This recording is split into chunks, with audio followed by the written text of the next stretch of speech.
الحمد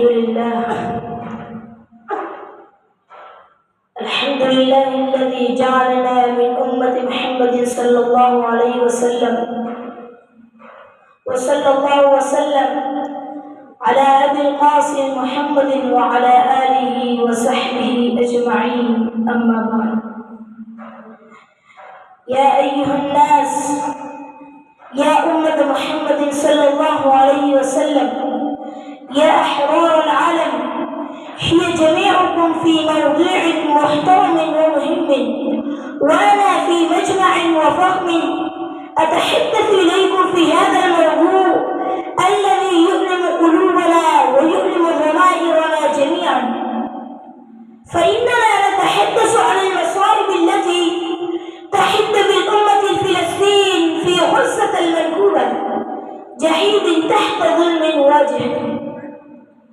غزة المنكوبة، إن هذه المدة التي تعذب وتحتاج إلى صوت عال ومستمر لتحقيق حريتها، فإننا نرى كيف تكون هذه المدة عروة عظيمة للنضال وقيام للحقوق في وجه الظلم الذي لا يحتمل في غزة التي يعيش أهلها تحت قيود الحصار والحرب التي لا تتوقف. إن المصيبة التي يعاني منها أقمار غزة لا تقتصر على عدم التنمية ومنع الحرية وحقه في الحرية والحياة بشكل لا يحكم. إن الاحتلال الصهيوني يجري على فرد وفرد في غزة عينهم وجسدهم وفي جميع حياتهم. إنا لا نحتسب فقط فجوات في الشريعة في غزة، بل فجوات لا تنتهي. إن غزة لا تشتكي الذي يصل إلى مستشفياتها، بل تشتكي أيضا من تحويل قدمها إلى منطقة لا تحتمل إلا الموت والفقر والحزن. فأين تذهب هذه الأصوات التي تستغل بحقها؟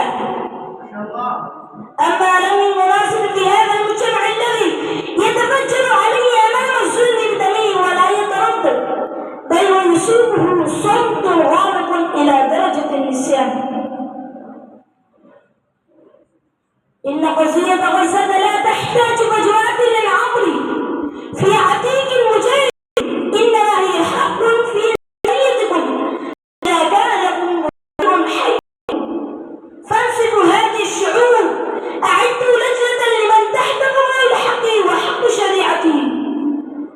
إن ضميركم الذي يحافظ على الحق والإنسانية لا يجاهد في هذه القضية التي تجمع بين المصائب المتتابعة في جناحها.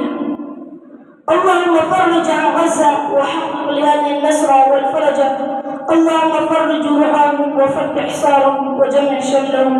آمين آمين يا رب العالمين. والسلام.